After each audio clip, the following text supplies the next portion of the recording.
Hi, I'm Jessica Miller, and I will be presenting on the epidemiology of infection-related hospitalizations in high-income countries and international data linkage study.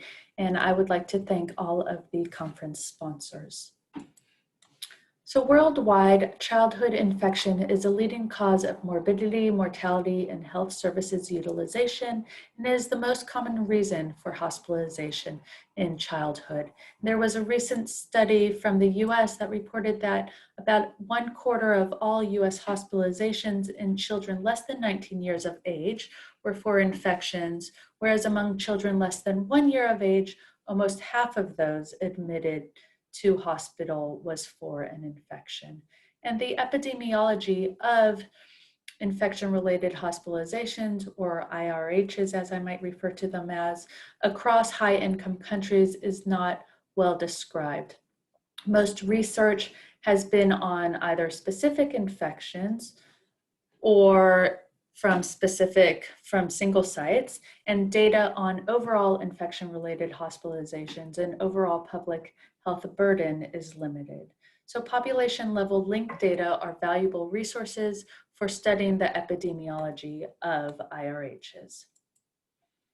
So to describe the pattern of infection-related hospitalizations across 4 high-income countries, we use data from our total population-based cohort study, and the cohort study is made up of linked administrative data, birth, death, and hospital databases.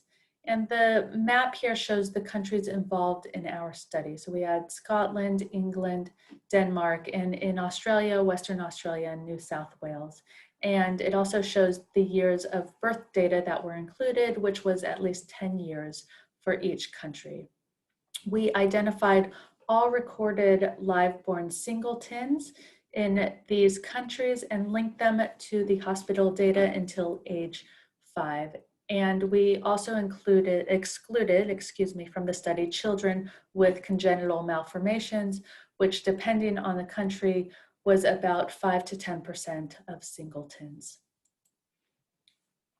So infection-related hospitalizations was defined as a hospital admission with 1 or more infection-related discharge code, and we used primary and secondary diagnostic codes, which is a more sensitive approach for capturing total infection burden than the principal code alone.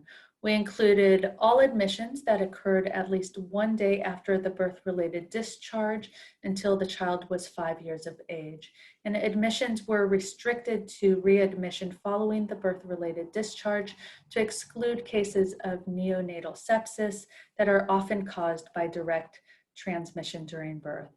Date of onset was the first recorded day of contact with the hospital when the child was hospitalized, and overlapping or nested hospital transfers where less than 24 hours had elapsed between discharge and rehospitalization were considered as a single admissions, as well as repeat infection-related hospitalizations that occurred within 7 days.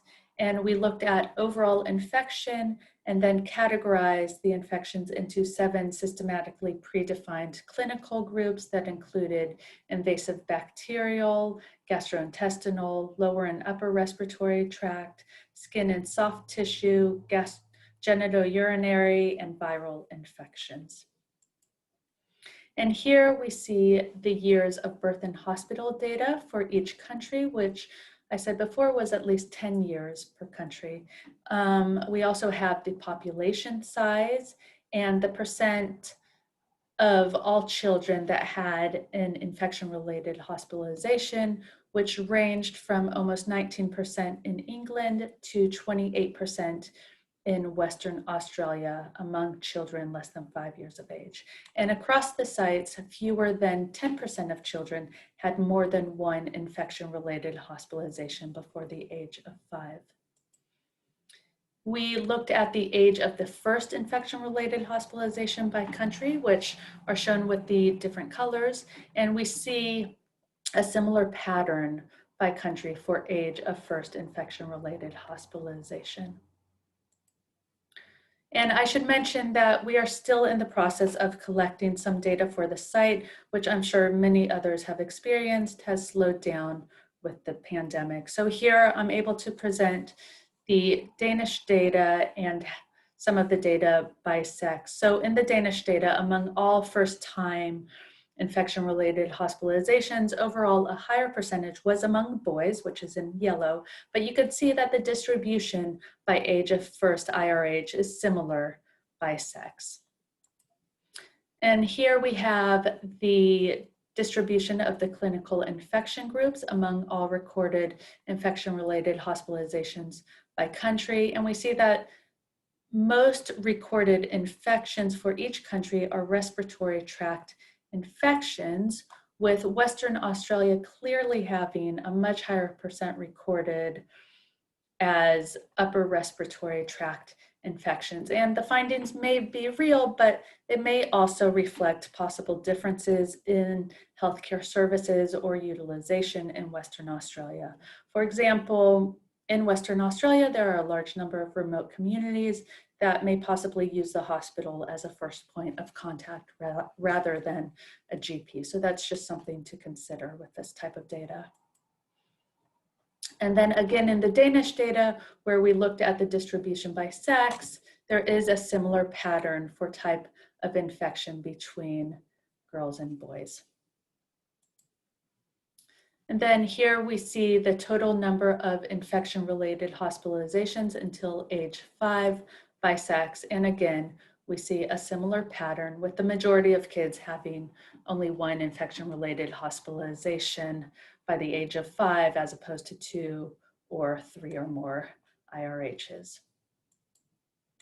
And here, when we looked at the parent's highest level of education, at the time of the child's birth, we see that within the lowest educational group, which is on the left-hand side, which is high school education or less, there was a higher percent of this group with infection, as opposed to the other groups, which is university or vocational training and then graduate level education. So in conclusion, population-linked data are a valuable resource for health research, but it's important to consider methodological issues since these data are being routinely collected rather than being collected for study-specific purposes. And in our case, we had to consider whether the primary diagnosis was sufficient for capturing all infection-related hospitalizations, or whether we should include additional diagnoses and how many additional diagnoses. We also had to consider how to handle readmissions for infections to make sure we did not overcount or overestimate the number of infection-related hospitalizations.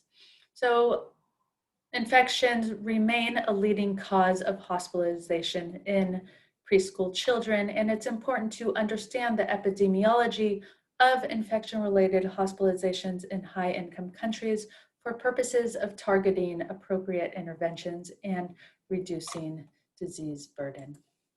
So thank you very much.